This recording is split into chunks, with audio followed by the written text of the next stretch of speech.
ಬೆಂಗಳೂರಿನಲ್ಲಿ ನಿನ್ನೆಯೂ ಧಾರಾಕಾರ ಮಳೆಯಾಗಿದೆ. ಯಲಹಂಕ, ಬಸವೇಶ್ವರ ನಗರ, ಮಲ್ಲೇಶ್ವರಂ ಸೇರಿದಂತೆ ನಗರದಾದ್ಯಂತ ಅವಾಂತರಗಳನ್ನೇ ಸೃಷ್ಟಿಸಿದೆ.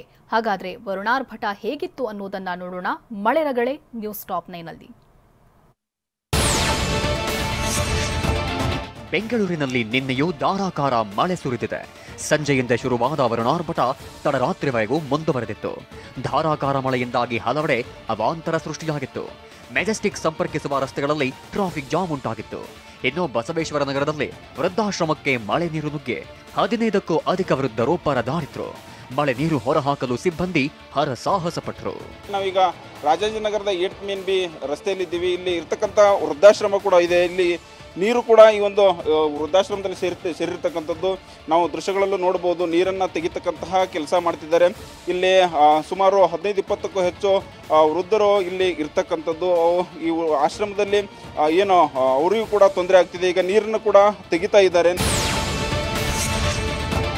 ಇನ್ನು ಮಲ್ಲೇಶ್ವರಂನ ಮಂತ್ರಿ ಮಾಲ್ ಎದುರು ಮಳೆ ಅಲ್ಲೋಲ ಕಲ್ಲೋಲವನ್ನೇ ಮಾಡಿದೆ. ಮಳೆ ಆರ್ಭಟಕ್ಕೆ ರಸ್ತೆ ಕೆರೆಯಂತಾಗಿತ್ತು. ಕೆಲಸ ಮುಗಿಸಿ ಮನೆಗೆ ತೆರಳುತ್ತಾ ಇದ್ದ ವಾಹನ ಸವಾರರು ಮಳೆಯಿಂದ ಪರದಾಡಿದ್ರು. ಮಂತ್ರಿ ಮಾಲ್ ಬಳಿ ಇರೋ ತಗ್ಗು ಪ್ರದೇಶದಲ್ಲಿರುವ ರಸ್ತೆಗಳು ಹೊಳೆಯಂತಾಗಿದ್ವು.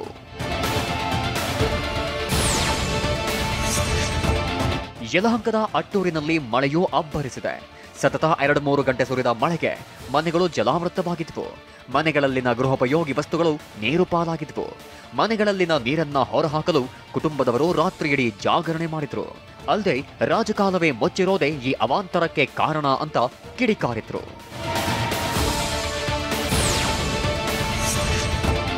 ಬೆಂಗಳೂರಿನಲ್ಲಿ ನಿನ್ನೆ ಭಾರಿ ಮಳೆಯಿಂದಾಗಿ ಬಸವೇಶ್ವರ ನಗರದಲ್ಲಿ ಜನರು ಪರದಾಡಿದ್ರು. ನಗರದ 8B ಮುಖ್ಯ ರಸ್ತೆ ಸಂಪೂರ್ಣ ಜಲಾವೃತವಾಗಿತ್ತು. ಕೆರೆಯಂತಾದ ರಸ್ತೆಯಲ್ಲೇ ಸಾರ್ವಜನಿಕರು ಓಡಾಡಿದ್ರು. ಮಳೆಗೆ ಫ್ಲೈವುಡ್ ಗ್ಲಾಸ್ ಅಂಗಡಿ ಜಲಾವೃತವಾಗಿತ್ತು. ಇದರಿಂದ ಲಕ್ಷಾಂತರ ರೂಪಾಯಿ ನಷ್ಟವಾಯಿತು ಅಂತ ಮಾಲೀಕರು ಕಂಗಾಲಾಗಿದ್ರು. ಮತ್ತೊಂದೆಡೆ ಪಾಲಿಕೆ ನಿರ್ಲಕ್ಷ್ಯಕ್ಕೆ ಜನರು ಆಕ್ರೋಶ ವ್ಯಕ್ತಪಡಿಸಿದ್ರು. ಬಸವೇಶ್ವರ ನಗರದ 8 ಮೇನ್ ಬಿ ರೋಡಲ್ಲಿ ಇದ್ದೀವಿ. ನಾವು ನೋಡಬಹುದು ಸಾಕಷ್ಟು ಏನೋ ರಸ್ತೆ ಮೇಲೆ ನೀರು ತುಂಬಿಕೊಂಡಿರ್ತಕ್ಕಂಥದ್ದು. ಪ್ರತಿ ಬಾರಿ ಕೂಡ ಮಳೆ ಬಂದರೆ ಇಲ್ಲಿ ನೀರು ನಿಂತುಕೊಂಡು ಸಾಕಷ್ಟು ತೊಂದರೆ ಆಗುತ್ತೆ. ಅದಲ್ಲದೆ ಪಾಲಿಕೆಯಿಂದ ನೀರನ್ನು ಹೋಗಲಿಕ್ಕೆ ಮಳೆಗಾಲ ಸಂದರ್ಭದಲ್ಲಿ ಚರಂಡಿಗೆ ನೀರು ಹೋಗ್ಲಿಕ್ಕೂ ವ್ಯವಸ್ಥೆ ಮಾಡಬೇಕಾಗಿತ್ತು. ಅದನ್ನು ವ್ಯವಸ್ಥೆ ಮಾಡಿಲ್ಲ. ಹೀಗಾಗಿ ಇಲ್ಲಿ ಇರ್ತಕ್ಕಂಥ ಸ್ಥಳೀಯರು ನಾವು ನೋಡ್ತಾ ಇರ್ಬೋದು, ದೃಶ್ಯದಲ್ಲೂ ಕಾಣಿಸುತ್ತೆ, ನೀರನ್ನು ಒಳಗಡೆ ಕಳಿಸಲಿಕ್ಕೆ ಪ್ರಯತ್ನ ಮಾಡ್ತಾ ಇರ್ತಕ್ಕಂಥದ್ದು. ಬೆಂಗಳೂರಿನಲ್ಲಿ ನಿನ್ನೆ ಸಂಜೆ ಅಬ್ಬರಿಸಿದ್ದ ಮಳೆ ರಾಜಾಜಿನಗರದಲ್ಲಿ ಅಲ್ಲೋಲ ಕಲ್ಲೋಲ ಸೃಷ್ಟಿಸಿದೆ. ವರುಣಾರ್ಭಟದಿಂದ ಮಂಜುನಾಥ ನಗರದ ರಸ್ತೆಗಳು ಸಂಪೂರ್ಣ ಜಲಾವೃತವಾಗಿದ್ವು. ರಸ್ತೆಯಲ್ಲಿ ನಿಲ್ಲಿಸಿದ್ದ 16 ಬೈಕ್ಗಳು ಮುಳುಗಡೆಯಾಗಿದ್ವು. ಅಲ್ಲದೆ ರಸ್ತೆ ಬದಿ ಅಂಗಡಿಗಳಿಗೂ ಮಳೆ ನೀರು ನುಗ್ಗಿ ನಿವಾಸಿಗಳು ಪರದಾಡಿದ್ರು. ಚರಂಡಿಗಳಲ್ಲಿ ಹೋಳು ತುಂಬಿದ್ರಿಂದ ರಸ್ತೆಗಳು ಜಲಾವೃತವಾಗಿವೆ ಅಂತ ನಿವಾಸಿಗಳು ಕಿಡಿಕಾರಿದ್ರು.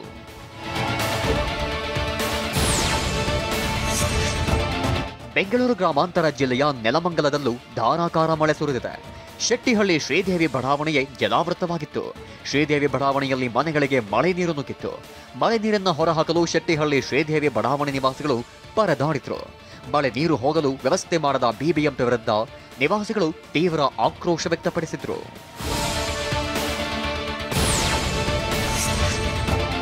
ಇನ್ನು ಟಿ ದಾಸರಹಳ್ಳಿಯ ಮಹೇಶ್ವರಿ ನಗರದಲ್ಲಿ ಮಳೆ ಅವಾಂತರ ಸೃಷ್ಟಿಸಿದೆ.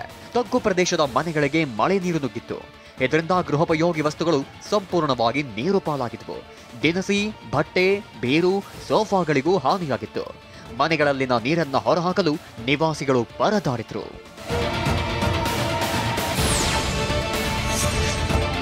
ಬೆಂಗಳೂರಿನ ಎಲೆಕ್ಟ್ರಾನಿಕ್ ಸಿಟಿಯಲ್ಲೂ ಮಳೆ ಅವಾಂತರವನ್ನೇ ಸೃಷ್ಟಿಸಿತ್ತು. ವರುಣಾರ್ಭಟಕ್ಕೆ ಬೆಂಗಳೂರು ಹೊಸೂರು ಹೆದ್ದಾರಿ ಜಲಾವೃತವಾಗಿತ್ತು. ರಸ್ತೆಯ ಮಧ್ಯೆ ನೀರಲ್ಲಿ ಸಿಲುಕಿ ಕಾರು ಚಾಲಕ ಪರದಾಡಿದ್ದಾನೆ. ಮಳೆಯಿಂದ ಅರ್ಧ ಕಿಲೋಮೀಟರ್ ರಸ್ತೆ ಜಲಾವೃತವಾಗಿತ್ತು. ಇದರಿಂದ ಕಿಲೋಮೀಟರ್ ಗಟ್ಟಲೆ ಟ್ರಾಫಿಕ್ ಜಾಮ್ ಉಂಟಾಗಿತ್ತು. ನೀರು ಹೋಗಲು ಸೂಕ್ತ ವ್ಯವಸ್ಥೆ ಮಾಡದ ಹೆದ್ದಾರಿ ಪ್ರಾಧಿಕಾರದ ನಿರ್ಲಕ್ಷ್ಯಕ್ಕೆ ಸವಾರರು ಆಕ್ರೋಶ ವ್ಯಕ್ತಪಡಿಸಿದ್ರು.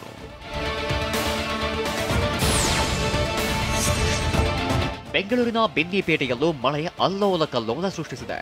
ವರುಣಾರ್ಭಟಕ್ಕೆ ಬೆನ್ನಿಪೇಟೆ ಪಾರ್ಕ್ ವೆಸ್ಟ್ ಅಪಾರ್ಟ್ಮೆಂಟ್ ಹಿಂಭಾಗದ ಕಾಂಪೌಂಡ್ ಗೋಡೆ ಕುಸಿದಿದೆ. ಕಾಂಪೌಂಡ್ ಗೋಡೆ ಕುಸಿದ್ರಿಂದ 10ಕ್ಕೂ ಹೆಚ್ಚು ಬೈಕ್ಗಳು ಜಖಮ್ಮಾಗಿದ್ವು. ಇನ್ನು ಕಾಂಪೌಂಡ್ ಕುಸಿತಕ್ಕೆ ವಿದ್ಯುತ್ ಕಂಬವಾಲಿದ್ದು 15 ಮನೆ ನಿವಾಸಿಗಳು ಹೊರಗೆ ಬಾರದ ಸ್ಥಿತಿಯಲ್ಲಿ ಸಿಲುಕಿದ್ರು. ಬಿಬಿಎಂಪಿ ಅಧಿಕಾರಿಗಳಿಗೆ ದೂರು ನೀಡಿದ್ರೂ ಪ್ರಯೋಜನವಾಗಿಲ್ಲ ಅಂತ ನಿವಾಸಿಗಳು ಟಿವಿ 9 ಬಳಿ ಅಳಲು ತೋಡಿಕೊಂಡ್ರು. ಊಟ ಮಾಡುವಾಗ ಒಂದ್ಸತಿ ದೀರ್ ಅಂತ ಸೌಂಡ್ ಬಂತು. ಬಂದು ನೋಡಿದ್ರೆ ಮಳೆ ಏನಾದರೂ ಮರ ಏನಾದರೂ ಬಿದ್ದೋಯ್ತು ಅಂತ ನೋಡಿದ್ರೆ ಇಲ್ಲ. ಆಮೇಲೆ ಅದು ಗೋಡೆ ದೇವ್ರ ದಯಿಂದ ಅದು ಕೊನೆಗೆ ನಿಂತ್ಕೊಂಡಿದೆ. ಯಾವುದು ವೈರ್ ಡಿಸ್ಕನೆಕ್ಟ್ ಆಗಿ ನೀರ್ ಮೇಲೆ ಬಿದ್ದಿಲ್ಲ. ನೀರ್ ಮೇಲೆ ವೈರ್ ಏನಾದರೂ ಬಿದ್ದಿದ್ರೆ ಫುಲ್ ಶಾಕ್ ಆಗ್ತಿತ್ತು.